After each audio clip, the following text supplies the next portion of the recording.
Good morning class 7। आज हम chapter के क्वेश्चन आंसर जो है वो कंप्लीट करेंगे। हमारा डेमोक्रेसी एंड इक्वलिटीज़ की चैप्टर्स जो है कंप्लीट हो चुकी है। आज हम लोग उसके क्वेश्चन आंसर्स कंप्लीट करेंगे। तो आज क्वेश्चन आंसर्स आप देख लो, उसको फिर बाद में नोट डाउन अपने नोटबुक में नोट डाउन कर लेना, ठीक है। तो सबसे पहले मूव करते हैं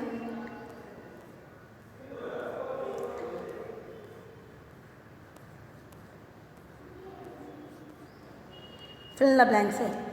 तो फिल इन द ब्लैंक्स में देखना, सबसे पहले नंबर 1 है dash is based on principle of equality, democracy. Second equality. Third number is universal adult franchise. Fourth is caste and fifth is untouchability, ठीक है। तो इस तरह से इसको स्पेलिंग अगर समझ में नहीं आती है तो स्पेलिंग आप जो है बुक्स में एक बार चेक कर लेना, बट गलत स्पेलिंग मत लिखना आप। फिर हम मूव करते हैं अपनी मैच द कॉलम में। मैच द कॉलम के जो करेक्ट आंसर्स होंगे उसके साथ साथ ही लिखना, लाइन मत डालना है आपको। लाइन मीन्स इस तरह से आपको नहीं करनी है, ये रॉन्ग है, इस तरह से नहीं करना है आपको। जो करेक्ट आंसर है इक्वलिटी बिफोर लॉ, तो इक्वलिटी बिफोर लॉ के आगे आपको क्या करना होगा, ओबे द सेम लॉ। तो इस तरह से इसको करेक्ट आंसर जो होंगे उसके पास पास लिखना है, ठीक है। मिड डे मील और civil rights movement, civil rights act, untouchability. तो नंबर 1 2 3 4 5 इस तरह से अरेंज करके सही है।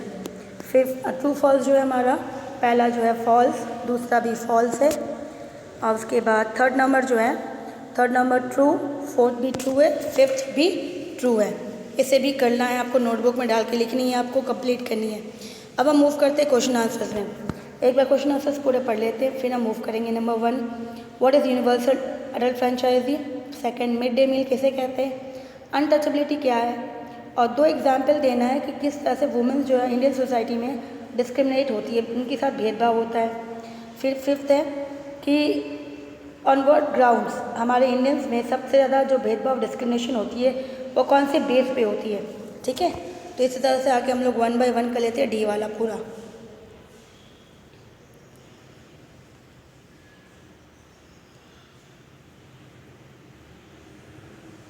Now D number 1 franchise, universal adult franchise. तो in India every citizen who is 18 years of age or above is entitled to vote in the elections। फिर उसके बाद नीचे आना है, the right to vote is known as universal adult franchisee। तो ये number 1 हो गया, डी नंबर 1, ठीक है। फिर डी नंबर 1 के बाद मूव करेंगे नेक्स्ट पेज में। अभी एक बार देख लेते हैं ऐसी। डी नंबर 5 में था कि इंडिया में सबसे ज़्यादा जो कॉमन मोस्ट इम्पॉर्टेंट सबसे कॉमन जो डिस्क्रिमिनेशन होता है वो किसके बेस पे होता है, कास्ट के बेस पे। तो आप आंसर्स लिखोगे, the most common form of inequality that exist in India और Indian society is the caste system. तो ये D5 का हो गया, ठीक है। उसके बाद नंबर D5 के बाद D4 में एक बार आ जाओ।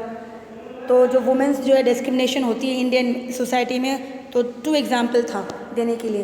तो many girls are drops outs, तो हमने बहुत सारे एग्जाम्पल्स है जो मेन ईजी है, जो सबको पता है कि ड्रॉप आउट्स हो जाती हैं लड़कियां, जो है आगे की पढ़ाई नहीं किया जाता है और ना करने देते हैं। फिर दूसरा, in most families, in some families, not in most family but in some families it has been seen that womens are not allowed, womens are not allowed to work in the office, तो work out, ताकि वो घर से निकल के काम करें। तो इसी तरह से ये 2 एग्जाम्पल्स हो गए, ठीक है। पहला हो गया यहाँ से यहाँ तक, फिर दूसरा यहाँ से यहाँ तक, 2 एग्जाम्पल्स हो गए। फिर आगे बढ़ते हैं next, D2 mid day meal. What is mid day meal. तो मिड डे मील जो एक स्कीम लॉन्च किया था गवर्नमेंट ने, ताकि बच्चों को जो है वो एजुकेशन के साथ साथ फूड भी दे सके, ताकि बच्चों को न्यूट्रिएंट मिले। तो ये यहाँ से यहाँ तक हो गया, ठीक है। फिर एक लास्ट बच गया है अनटचेबल। तो अनटचेबिलिटी जो है, आप इसमें कीवर्ड्स में जाओगे, ये यहाँ से यहाँ तक का आपका हो जाएगा अनटचेबिलिटी, ये पूरा। तो ये आपका डी का कंप्लीट हो गया। अब हम ई में जाएंगे। ई में देख लेते हैं एक बार क्वेश्चंस क्या क्या है।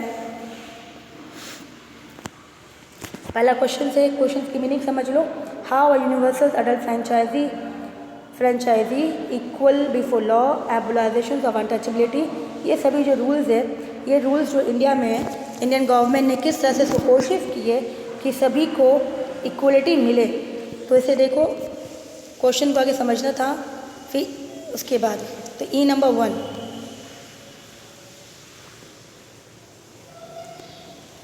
तो ये रहा E number 1, equality in the Indian government, कि हमारे गवर्नमेंट ने क्या क्या प्रोविजन बनाई है, कॉन्स्टिट्यूशन में बहुत कुछ रूल्स लिखा है और वो कोशिश किया है कि सभी रूल्स को जो फॉलो करवाए, और इसी तरह से अलग अलग स्कीम्स भी बनाया गया उसको बचाने के लिए, प्रोटेक्शंस के लिए भी राइट्स, जो जनता के राइट्स उसको मिले और सबके साथ बराबर इक्वल ट्रीट किया जाए।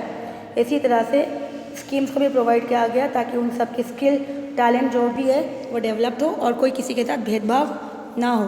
तो इसी तरह से हमारे समाज में हमारे गवर्नमेंट ने कोशिश की है कि इक्वलिटी जो है वो सभी को एक नज़र से लोग देखें, एक नज़र से मतलब everyone should get equal treatment by the government and the peoples. ठीक है, नंबर 1 हो गया। नंबर टू में क्वेश्चन है कि मिड डे मील्स की इंपॉर्टेंस क्या बतानी है। ठीक है, तो सबसे पहले यहाँ से लिखोगे the some of the basic benefits of the mid day meals schemes are given below. तो ये लिखना है पहले, सबसे पहले कि इनरोलमेंट, जो पहले बच्चे नहीं जाते थे स्कूल क्योंकि वो काम में जाते थे, पेरेंट्स को लगता था कि वो बच्चे घर स्कूल जाएंगे तो फिर कमाएंगे नहीं तो खाएंगे क्या, तो इसलिए गवर्नमेंट ने इनको खाना देना शुरू कर दिया, तो इसीलिए उनके पास खाना आ गया, तो इसलिए अब नंबर ऑफ़ स्टूडेंट्स स्कूल्स में ज़्यादा होने लगे, अटेंडेंस। फिर 2 ही करेंगे, ज़्यादा नहीं करना है, ये वाला पहला पॉइंट लिखेंगे। ठीक है, फिर उसके बाद हम जाएंगे इस वाले पॉइंट में, नंबर 2 पॉइंट को नहीं करो, नंबर 3 में आ जाओ। तो फिर उसके साथ साथ कहा गया कि जो मदर काम में जाती थी उनको टेंशन था कि बच्चों को लेके जाना है, बच्चों को काम करवाना है, अब उनका वो टेंशन खत्म हो गया कि बच्चे स्कूल में चले गए हैं, खाने भी बच्चे को स्कूल में मिल जाएगा, तो इजीली वो अपना काम जो है आराम से कर सकती है। तो ये हो गया आपका। फिर E2 कंप्लीट। E3 में पूछा गया सबसे पहले एक बार क्वेश्चन देख लो ये E3 का और समझ लो। देखो E3 में क्वेश्चन है इनइक्वलिटी, कौन सी इनइक्वलिटी यूएस में एग्जिस्ट है, मतलब यूएसए में कौन सी इनइक्वलिटी हो रही है और रोज़ा पारेख ने किस तरह से लड़ाई लड़ी थी। फिर दूसरा नंबर 4 भी पढ़ लो कि एग्जाम्पल बताना है inequality with the help of N appropriate examples, कि हमने अपने समाज में इनइक्वलिटी को दूर करने के लिए हमारे गवर्नमेंट ने क्या स्टेप उठाया, एक एग्जाम्पल के थ्रू बताना है। तो सबसे पहले अगर हम जाते हैं कि यूएस में कौन सी इनइक्वलिटी एग्जिस्ट हो रही है, वो सबसे पहले दैट इज़ E3। तो देखो वहाँ पे लिखोगे on the ground of race, religious and national origin. Race means colour, भेदभाव, रिलीजन्स की कौन से है, वो क्रिश्चियंस है या कोई और है या फिर दूसरे कंट्री से आया हुआ है, इस तरह से वो लोग उसके साथ भेदभाव करते हैं। वो पहला क्वेश्चन था, तो पहला आपको ये वाला बताना है, ये वाला। ठीक है, उसके बाद आपको जाना यहाँ पर जो इस तरह से आ रहा है रोज़ा बेल का, तो ये रोज़ा पार्क जो थे उसकी कहानी है, जिस तरह से उसने रिफ्यूज़ किया था। फिर उसके बाद लोगों को हिम्मत आई, एजिटेशन मूवमेंट करना शुरू हुई और धीरे धीरे इस मूवमेंट ने एक नया रूप दिया और उस रूप को क्या नाम दिया, सिविल राइट्स मूवमेंट।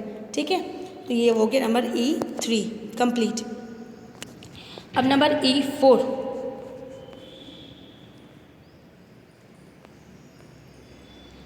E4 में एग्जाम्पल बोला था इंडियन सोसाइटी में कौन सी, एक एग्जाम्पल तो जिससे हमने बताना है कि हमारी सोसाइटी में जो है इनइक्वलिटीज़ को दूर करने के लिए गवर्नमेंट ने बहुत कोशिश की, तो ये यहाँ पर आ गई।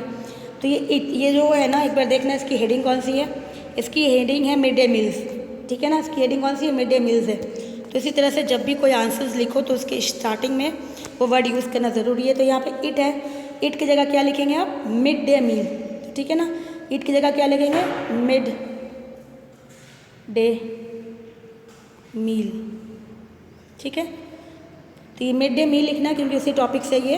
तो mid day meal has introduce it fostering equality, कोशिश किया गया कि इसकी इक्वलिटी को बनाए रखे, क्योंकि हर कास्ट के लोग वहाँ जाते हैं, स्कूल में सभी कास्ट के बच्चे जाते हैं, कोई बैरियर्स नहीं होती कि कोई अपर क्लास से, लोअर कास्ट से, रिच पीपल है या पुअर पीपल है, all students are equal, all childrens are equal, सभी को खाना एक साथ मिलता है, सभी एक साथ पढ़ाई करते हैं। इवन जो खाना बनाते हैं उसमें भी उनको असिस्ट करने के लिए अलग अलग कास्ट के लोग।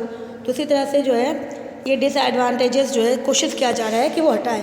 तो एक गुड एग्जाम्पल है जिससे प्रूव होता है हमारे इंडियन सोसाइटीज़ में जो है वो इक्वलिटीज़ को आगे बढ़ाने के लिए गवर्नमेंट हमारी कोशिश कर रहे हैं। अब लास्ट क्वेश्चन जो बचा है, क्वेश्चन नंबर 5, वो एक बार समझ लो और उसे आपको खुद ही करना है। ठीक है, इसे देखो क्या बताया गया, हॉट क्वेश्चन बोला गया। सोच लो, वंशिका एक गर्ल है, विद डिफ़िकल्टी, तो उसको चलने में थोड़ा दिक्कत होती है। हैज़ जस्ट ज्वाइन क्लास 7, एक न्यू स्कूल गई है वो और उसने क्लास 7 को ज्वाइन किया है, ठीक है। तो इसी तरह से यहाँ पर उसने क्लास 7 को ज्वाइन किया न्यू स्कूल में, लेकिन प्रॉब्लम क्या हो गई? प्रॉब्लम ये हुई कि despite beat good physical basketballer, वो अच्छी खासी बास्केट प्लेयर है, लेकिन उसकी क्लास के बच्चे जो बॉयज़ है उनके साथ नहीं खेलना चाहते वो। On what ground? तो फिर आपको यहाँ तक समझ में आया कहानी कि उसने स्कूल चेंज किया, उसको चलने में थोड़ी दिक्कत होती है, लेकिन फिर भी वो गुड प्लेयर है बास्केट बॉल की, और उसके बॉयज़ जो क्लास के बॉयज़ है उसके साथ वो नहीं खेलना चाहते। तो आपको क्वेश्चन यहाँ से शुरू होता है कि on what ground was Vanshika discriminated against, कौन से ग्राउंड में वंशिका को उनके दोस्तों ने उसके साथ भेदभाव किया। तो आपको थोड़ा सा हिंट दे दूँ, यहाँ पे वो गर्ल्स है, याद रखना, Vanshika she is a girl, ठीक है। Explain how you would help Vanshika in gaining an equal status in her class, तो आपको बताना है कि उसको किस तरह से आप हेल्प करोगे ताकि उसे भी इक्वल स्टेटस, इक्वलिटी उसके क्लास में मिले। ये आंसर आपको खुद लिखना है, कोशिश करना, ठीक है।